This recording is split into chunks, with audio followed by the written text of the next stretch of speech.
zalaki wana eloko to rappeler mokonzi ya mboka zonga na statut ya parti na yo respectez CDP aux chefs même au téléphone vous pouvez appeler Kabouya pour lui dire que dès aujourd'hui ça la lettre de démission et puis kende Kabouya keno esika te Kabouya sa kotisa parti politique na ye au sein de l'IDPS pour votre information to bandeli susu na kombo ya AKT na kombo na ye moko yo kalisi ba combattant baza ba imbécile batangi classe te po ba banda ko réclamer tout moment combattant et combattante botele mapoto ke ko benga na siko Kabouya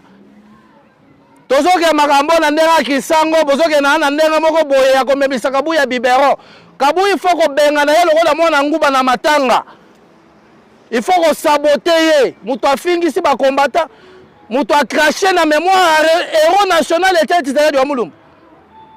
Réveillez-vous, ba combattant botelema bola muka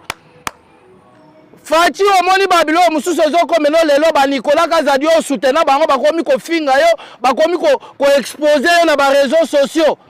eza parce que opesi mukongo na base